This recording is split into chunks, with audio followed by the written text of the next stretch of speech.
Fala pessoal, tudo bem? Aqui é o Taylor e hoje estou aqui para mais um vídeo com vocês, conforme eu havia prometido, para tratar de como estudar algumas matérias distintas. Mas antes disso, eu gostaria de agradecer a força que vocês estão me dando, as últimas inscrições, visualizações, likes, enfim. Por falar nisso, já deixa o like nesse vídeo que me ajuda bastante, tá? E então bora pro vídeo. O primeiro que eu trago para vocês hoje é como estudar língua portuguesa. Cada matéria tem as suas particularidades, então não dá para eu ensinar de forma genérica aqui para vocês é como estudar tudo. Tudo bem que dentro das matérias básicas a gente tem algumas semelhanças entre elas, mas eu vou precisar tratar de uma por uma para tornar o estudo mais eficiente e objetivo. Então, nesse primeiro vídeo aqui, vamos falar sobre língua portuguesa e, para isso, eu preciso fazer um comparativo entre o Q Concursos e o TEC Concursos. Eu estou aqui logado com os dois e vocês já devem estar pensando, tá bom, se tem site de questões abertos, é sinal que o estudo vai ser por meio de questões, correto? Vai ser por meio de questões. Por quê? Língua portuguesa, ela tem uma particularidade que é uma matéria que todo mundo, sem exceção, a não ser que eu esteja falando com crianças que não foram alfabetizadas ainda, todo mundo já estudou. Isso aí não tem como negar. E segundo, que a língua portuguesa ela é usada rotineiramente, tanto para falar, para conversar, quanto para escrever. Então a gente usa a língua portuguesa, ainda que instintivamente, sem uma teoria, todos os dias. Então isso já nos ajuda, já nos traz uma bagagem de estudo de língua portuguesa, o que, ao meu ver, ao meu julgamento, não torna necessário o estudo teórico, ficar assistindo videoaula, PDF, etc. Eu acho uma grande perda de tempo, com todo respeito. Há quem goste, há quem faça. Não estou aqui para falar o que funciona ou o que deixa de funcionar. Eu estou falando aquilo que funciona ou deixa de funcionar para mim. E infelizmente, o concurseiro ele tem um princípio básico para prosseguir nos seus estudos, que é a eficiência. Ele não pode perder tempo. Ou seja, estamos aqui para fazer valer esse princípio. Então, já não vou usar esse vídeo para fundamentar muito a respeito do estudo só por questões, fora outros diversos, muitos benefícios. Eu vou partir para o que interessa, que é comparar o QC com o TEC para a gente entender o que funciona melhor para a gente estudar a língua portuguesa. Ao decorrer do vídeo, vocês vão entendendo melhor o meu ponto de vista, tá? Então vamos começar aqui pelo TEC. Vamos lá. O TEC Concursos, ele tem uma particularidade para estudar algumas matérias, e eu vou mostrar para vocês essa particularidade agora. Eu vou retroceder aqui, vou puxar no L, para a língua portuguesa. Aliás, para qualquer matéria, funciona da mesma forma. Quando eu seleciono todo o conteúdo de uma matéria, só para mostrar para vocês aqui. Tá carregando. Não sei porquê. Tá.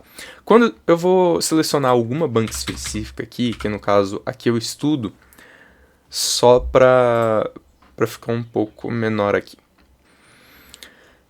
Galera, quando a gente seleciona uma matéria completa no TEC Concursos, ele vai organizar, ele vai começar a entregar questões para a gente por ordem de matéria que ele dispõe.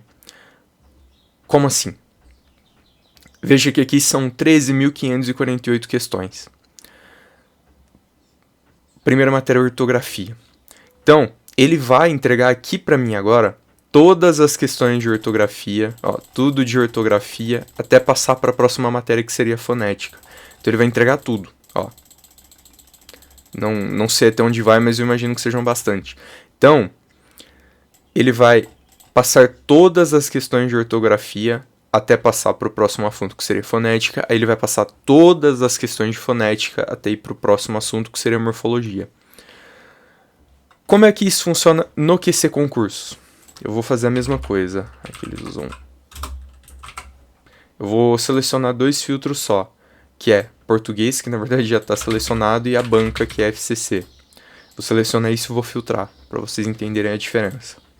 Veja que o primeiro assunto em língua portuguesa no QC Concursos é a ortografia, enfim, alguns subtópicos, e item 2 vai ser a morfologia. Perceba que a primeira questão, inclusive já foi resolvida, ela não se trata de ortografia, assim como ocorria aqui no TEC. A primeira questão, eu vou voltar para a primeira questão, eu vou selecionar isso e vou selecionar de novo que a gente volta para a questão 1. Perceba que a primeira questão é de ortografia, que é exatamente o primeiro assunto. Aqui no QC, a primeira questão é de pontuação, uso de vírgula, e esse não é o primeiro assunto que dispõe em língua portuguesa. Por quê? Vamos lá. Questão 2, interpretação de texto. Questão 3, sintaxe. Questão 4, interpretação de texto. Questão 5, interpretação de texto. 6 também. 7, morfologia.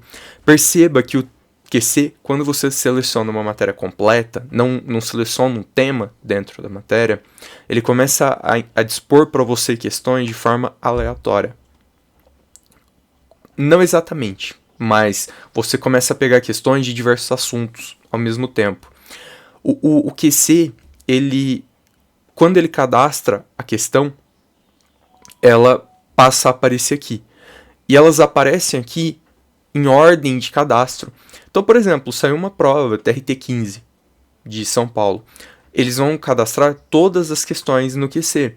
E elas vão aparecer nessa ordem de cadastro. Então, provavelmente as 10 ou 15 primeiras questões vão ser do TRT15, que são as 15 questões que eles juntaram. Eu achei que tinha mais questões, mas foram só 6 que caíram nessa prova. Tá bom? Aí já vai para a próxima prova. Então eles vão dispondo em ordem de registro no site. Eu não sei se ficou claro, se deu para entender bem, mas essa é a primeira particularidade entre elas. Não estou falando que é bom, não estou falando que é ruim. Eu preciso mostrar essa diferença para vocês. E há alguma diferença de filtragem também. Os filtros são um pouquinho diferentes. E a segunda diferença entre elas é que, na maior parte das questões do QC Concursos, nós não temos comentários de professor. Nós temos comentários de alunos, tá? De alunos a gente tem bastante, mas comentário de aluno, ele acaba tendo uma particularidade, ele acaba tendo um grau de confiabilidade menor. Então você não pode confiar cegamente no que o aluno está falando.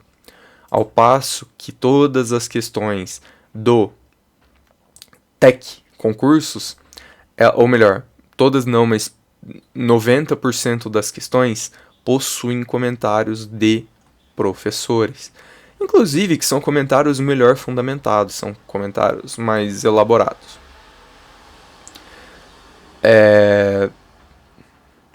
Carro passando na rua. Comentário de professor, na maioria das vezes, é bem confiável. Ok. Pode ocorrer de algum comentário ser infeliz? Sim. Por isso que a gente tem também os comentários de alunos no TEC, para complementar. E outra vantagem do TEC, já aproveitando que eu estou nos comentários de alunos, é que no TEC você pode juntar fotos nos comentários. Então, mapas mentais ou estruturas, colunas, igual foram feitas aqui, você pode juntar foto. Esse é um ponto muito positivo do TEC, porque muita gente tem mapa mental, muitas pessoas juntam aqui de forma que fica muito mais fácil de ver, a depender da forma como você aprende, se é mais visual, se é mais escrito. Coisa que no QC Concursos não pode ser juntado, só texto. Então, às vezes, fica um pouco mais difícil de você visualizar o assunto, tá? Então, assim, de forma bem genérica, de forma geral, essas são as principais diferenças. E a primeira delas é a mais importante, que é mesmo com relação à forma como o site dispõe questões para vocês. Eu vou agora entregar a que eu uso, que é o QC Concursos. Eu prefiro estudar pelo QC Concursos por alguns motivos. E eu não faço a seleção de assuntos. eu já mostrei para vocês a forma como se dispõe as questões sem a filtragem, e eu prefiro não filtrar porque, vejam, eu vou até abrir o tag aqui para vocês também, vejam que no mínimo a gente vai ter aqui uns 20 a 30, 40 tópicos, tá? São muitos tópicos que a gente tem de cada matéria, no QC são 16, sem considerar os subtópicos, os subitens. Se você estudar o item todo de uma vez, tudo bem, mas ainda assim são 16 itens. Se você estudar um item por item, melhor dizendo, você vai levar algumas vezes, você vai ter que passar por essa matéria algumas vezes para estudar todos os assuntos. E você pode estar estudando assuntos que sequer são cobrados em prova, que são assuntos muito raros de serem cobrados. Por isso, eu prefiro não selecionar nenhuma filtragem de assunto e fazer conforme o cadastro de provas, porque isso significa que eu estou fazendo as últimas provas que a FCC elaborou, mas independente de qualquer banca. E assim eu estou sempre estudando as questões mais recorrentes, mais estudadas durante o último período. Ou seja, a gente está sendo eficiente, a gente está indo direto àquilo que importa, a gente está estudando proporcional ao quanto a banca cobra. Então, se na última prova a banca cobrou 2 vezes interpretação de texto, uma pontuação, uma sintaxe, uma morfologia, a gente vai fazer essas questões nessa ordem e vai estudar proporcional. Perceba que em um único estudo, uma única sessão de estudos, a gente passa por todos os assuntos. Então a gente acaba também repetindo mais assuntos espaçadamente. A gente estuda hoje todos os assuntos. Daqui uma semana, de novo, todos os assuntos. Daqui 3 dias, de novo, todos os assuntos. Então a gente acaba repetindo mais vezes. Opa, bati no microfone. Então a gente acaba estudando todas as vezes todos os assuntos. O que acaba pra gente sendo mais interessante, porque o nosso cérebro ele vai aprender na repetição. Em você tanto insistir naquilo. A gente tem um ditado, água mole, pedra dura, tanto bate até que fura. Pode se aplicar ao caso. Então, fica mais interessante por esses pontos. Outra vantagem da gente trabalhar dessa forma é que não há perda de tempo definindo o que a gente vai estudar, perdendo tempo com filtro. A gente chega, senta na mesa, senta na cadeira, se põe à mesa para estudar. E a gente vê que agora é hora de estudar a língua portuguesa, a gente simplesmente seleciona a língua portuguesa, banca FCC, questões não resolvidas, eliminar anuladas e não resolvidas, e questões desatualizadas, e a gente começa e estuda. Não tem o que ficar definindo, a gente até evita o nosso cérebro de perder energia, se estressar só para definir o que a gente vai estudar. Fica muito mais simples o estudo. Até porque os filtros de ambas as bancas, eles são bons. Não posso falar que eles são ruins. Mas, às vezes, os filtros da banca não, os filtros do site de questões. O problema é que, às vezes, a banca, ela traz no edital, mais um carro. A banca, ela traz no edital alguns nomes específicos que não são exatamente aqueles que constam no site de questões. Se você não conhece tão bem a matéria ainda, se você tem alguma dificuldade nessa matéria, você vai ter alguns problemas com adequar. Você tem um nome na banca e outro nome no Q-Concursos, às vezes você fica inseguro, não tem certeza se é aquele filtro realmente que você deveria estar usando. Por fim, só complementando, quando você estuda de acordo com o que a banca entrega, você também deixa de estudar algumas coisas. Eu preciso ressaltar isso. Mas a vantagem de deixar de estudar algumas coisas é que essas coisas que deixam de ser estudadas, vamos fazer uma linha de raciocínio aqui. Se você está estudando as últimas provas da banca, se você não está selecionando temas, não é sinal que aquilo que você está deixando de estudar é porque a banca não está cobrando? Não pode ser assim? A chance de que a banca cobre nas próximas provas é baixa, apesar de existir. Há essa possibilidade, mas normalmente as bancas elas têm apreço, elas têm uma certa afinidade por assuntos específicos e isso varia de acordo com o tempo, é sazonal também. Mas a gente não consegue abraçar o mundo todo, a gente precisa ir naquilo que é mais provável. Talvez algum assunto mais específico ali, de tanto resolver questões, você vai estar com a manha, você vai estar afiado para conseguir dar seu jeito e vai acabar acertando. Mas a gente precisa estar afiado mesmo é naquele 60, 70% que a banca vai com certeza cobrar. Por exemplo, interpretação de texto. É fundamental que a gente pegue o hábito da leitura, que a gente tenha uma certa afinidade com outros termos que a gente não costuma ver no dia a dia e que normalmente são usados em textos literários, poemas, esse tipo de coisa. Então a gente acaba criando casca fazendo isso. E imagina você estudar interpretação de texto hoje, aí estudar daqui 17 ciclos que vão levar mais ou menos 1 mês a 2 meses para você voltar, depois de 17 sessões de língua portuguesa. Será que dá pra gente criar habitualidade? Dá pra gente criar essa familiaridade com a matéria fazendo assim? Eu acho que não. É por isso que eu prefiro estudar dessa forma. Porque eu vou ver hoje pontuação, vou ver hoje interpretação de texto e, sei lá, daqui uma semana ou menos que eu voltar na matéria, eu vou estudar de novo interpretação de texto, eu vou estudar de novo interpretação de texto, eu vou estudar de novo sintaxe, eu vou estudar de novo, enfim, determinadas outras matérias e morfologia, etc.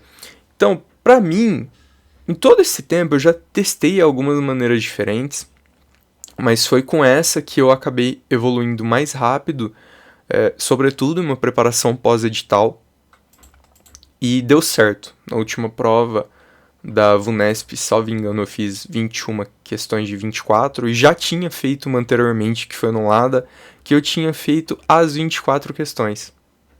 Então o nível dessa segunda prova ela foi um pouquinho mais elevado. Eu na primeira não tinha errado nenhuma, na segunda errei 3, mas ainda assim 21 de 24. Estudando aproximadamente 7 meses, considerando que alguns desses meses eu ainda estava me adequando à minha estratégia, foi mais próximo ao final que tudo ficou alinhado dessa maneira que eu entrego para vocês. Mas eu estou aqui para provar que essa estratégia funciona. E eu sigo utilizando-a. Ontem estudei língua portuguesa. E é dessa maneira. Eu entreguei exatamente em cada detalhe aquilo que eu faço, a forma como eu aplico a matéria. Eu espero que tenha ficado clara a exposição para vocês. Tendo alguma dúvida, coloca aqui nos comentários, porque eu posso usar o comentário de vocês, a dúvida de vocês, como forma de ser um assunto para o próximo vídeo. Eu agradeço imensamente aqueles que ficaram até esse momento do vídeo. Conforme eu já havia dito no começo, deixa o like, se inscreve no canal para me fortalecer, para que eu continue fazendo vídeos para vocês. E à medida que for me sobrando algum tempinho, ou me surgindo alguma ideia do que entregar para vocês, eu venho e faço vídeo. Tudo bem? Eu espero que vocês tenham um ótimo dia, um ótimo final de domingo, uma ótima semana. E bora lá, bora estudar. Até mais.